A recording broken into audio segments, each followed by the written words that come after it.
আমি এখন তুমি আমার যা বলবো আমার সেটাই করতে হইব, তাই না? আমি এত পারবো না, আমি এত বাধ্য হবো নাই, বুঝছো নাই? আর তোমার মতো বুইড়া, পেট মোটা, মাথায় টাকলা আমি যে বিয়ে করছি না, এটা তোমার সাত কপালের ভাগ্য। শোনেন ম্যাডাম একটা কথা ভাই আপনার, আমি একদিন অসুস্থ ছিলাম, জ্বর হয়েছিল আমার জামাই সারা রাত ঘুমায় নাই, আমার সেবা যত্ন করছে, মাথায় পানি দিয়ে দিছে, হাত পা টিপে দিছে, আমার অনেক ভালোবাসে, তার জন্য আমি ওর অনেক ভালোবাসি। শোন, এই রুনা, দেখ তো কে আসলো, গেটটা খুলে দে। জি ম্যাডাম আসতে আছি। তুমি আসো, ভিতরে আসো। আসো আসো, কিছু বলবে না ম্যাডাম? না ম্যাডাম অনেক ভালো আছে, বলো।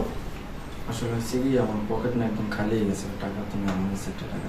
ও টাকা নাই, বাবুরে খাইতে দিয়েছো, খাওয়াইছো? খাওয়াইছি। তুমি খাইছো? খাইছি। এই নাও 500 টাকা। আর চাকরির কি অবস্থা, কি কইছে? চাকরি তো খোঁজ লাগাইছি, ইন্টারভিউ দিয়ে আসছি, বলছে 1 তারিখে জানাইবো। ও আচ্ছা, বাসায় যাও, রেস্ট নাও, আর বাবুরে খাওয়াই একটু, আর তুমিও খাইও। হ্যাঁ আচ্ছা ঠিক আছে। আচ্ছা যাবে। আচ্ছা সাবধানে। কি রে রুনা, কার সাথে কথা বললি, কে আসছিল? ম্যাডাম আমার জামাই এসেছিল। ও তো জামাইয়ের সাথে এখন কি কথা বললি? আবার দেখলাম লুকায় কি জানি দিলি। তো জামাইরে কি দিলি, টাকা দিলি মনে হয়? হ্যাঁ ম্যাডাম, আমার জামাই তো বেকার, একটু হাত খরচ দিয়েছি, 500 টাকা দিলাম। ওরে বাবা রে বাবা, তোর জামাইয়ের হাত খরচের টাকা তুই দেস? ম্যাডাম ও তো এখন চাকরি নেই, ওর এখন হাত খরচ তো লাগে, ও তো বেড়া মানুষ, টাকা পয়সা লাগে না, এই হাত খরচ দিয়ে যে কলার চাকরি ছিল আমার, মানে যেই সময় যেটা চাইছি না ওই সময় ওইটাই দিয়েছিল, কিছু করা লাগে না, মুখ খুলে সবসময় সব জিনিস লইছি আমার আগে। হইছে, জামাইরে না এত তুলো তুলো করিস না, তুলো তুলো করে মাথায় উঠে রাখিস না। আমারে দেখ, আমারে দেখেও তো কিছু শিখতে পারোস। তোর সাহেব আমার সাথে কথা বলার চান্স পায়, আমার সাথে কথা বলার সাহসই পায় না। না ম্যাডাম, আমার জামাই আমার অনেক ভালোবাসে, আমি আমার জামাইয়ের অনেক ভালোবাসি। শোন, জামাইরে এত তুলো তুলো করে মাথায় উঠাস না। এই টাকা দিয়ে দিদি, দেখবি আজকে 500 টাকা নিয়ে গেলাম, নিয়ে দেখবি যে নেশা পানি করবো, কোন মাইনে নিয়ে ফুষ্টি নষ্টি করবো। আজকে 500 টাকা দিছিস, তার কাছে 1000 টাকা, মানে এইভাবে দিতেই থাকবি আর তোর কাছ থেকে নিতেই থাকবো। বাইরে কি করে না করে ওগুলো কি দেখোস? না ম্যাডাম, আমার জামাই অতই না, আমার জামাই সব দিক দিয়ে ভালো আছে, ওরকমের না। হইছে, জামাই নিয়ে আর এত বাহাদুরি করিস না। পুরুষ মানুষের মন বুঝোস নাই, মানে পুরুষ মানুষের এক নারী দিয়ে হয় না, আর এক নারীর প্রতি কখনোই আকৃষ্ট থাকে না, ওতে বিভিন্ন নারী লাগে। না ম্যাডাম, ওরকমের খারাপ না ও।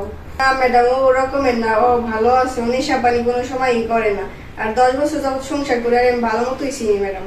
শোনেন ম্যাডাম একটা কথা ভাই আপনার, আমি একদিন অসুস্থ ছিলাম, জ্বর হয়েছিল আমার জামাই সারা রাত ঘুমায় নাই, আমার সেবা যত্ন করছে, মাথায় পানি দিয়ে দিছে, হাত পা টিপে দিছে, আমার অনেক ভালোবাসে, তার জন্য আমি ওর অনেক ভালোবাসি।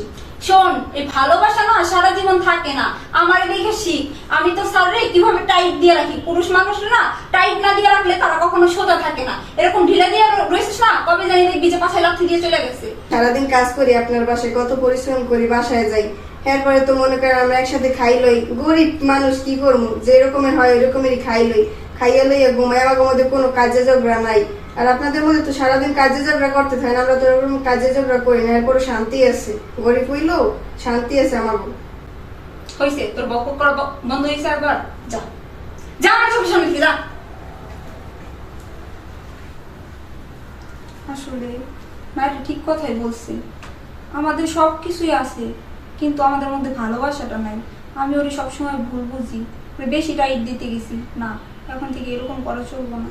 আমার নাও কতই ভালোবাসে, কিন্তু আমি সবসময় ওর অবহেলা করি এগুলো। আর ওই দিন আমি কি কাজটাই না করলাম, আমার কাছে শুধু অফিসের ব্যাগটা চাইলো আর আমি ওর সাথে কতই না খারাপ ব্যবহার করলাম। এই কখন বলছো অফিসে ব্যাগ নিয়ে আসো, যাও, দেরি হইতেছে। আচ্ছা, আমি বুঝলাম না, আমি কি তোমার পাশে চাকর?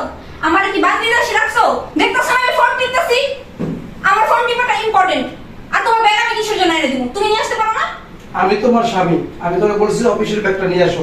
এইটা জরুরি দরকার নাকি মোবাইল টিপাটা দরকার, এটা তুমি আমাকে বলো তো। ও, তুমি আমার স্বামী, এখন তুমি আমার যা বলবো আমার সেটাই করতে হইব, তাই না? আমি এত পারবো না, আমি এত বাধ্য হবো নাই, বুঝছো নাই? আর তোমার মতো বুইড়া, পেট মোটা, মাথায় টাকলা আমি যে বিয়ে করছি না, এটা তোমার সাত কপালের ভাগ্য। যখন বিয়ে করছো আমাকে দেখো না তুমি, তখন দেখছি। তখন বিয়ে করছো কেন?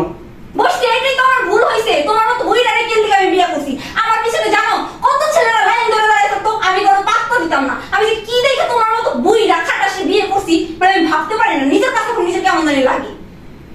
মানে এই অফিসের ব্যাগটা চাওয়ার কারণে তুমি এই এতগুলো কথা আমার শোনাই না? তো অফিসে ব্যাগ তুমি নিয়ে আসতে পারো না? আমার টাকা পড়ছে। আমি তো তোমার স্বামী, ঠিক না? তুমি আমার স্বামীর সাথে কি হইছে? আমার মাথা কিনা নিছো তুমি। শোনো, তুমি আসলে আছে না স্বামীর সম্মান দিতে জানো না, বুঝছো? স্বামীকে যে কিভাবে সম্মান দিতে হয় এটাই তুমি জানো না। তোমাকে পারিবারিক শিক্ষা দেওয়া হয় না, তোর অপা তোমাকে শিক্ষা দেয় না, বুঝছো? এই খবরদার, আমার ফ্যামিলি নিয়ে একটা কথা বলবো না। যদি আমার ফ্যামিলি নিয়ে কোনো কথা বলো না, আমার যেতে খারাপ কিন্তু কেউ হইব না, বলে দিলাম। আচ্ছা বাবা, আমি যাইতেছি, অফিস ব্যাগটা আমি নিতেছি, আমার ভুলে গেছে গা।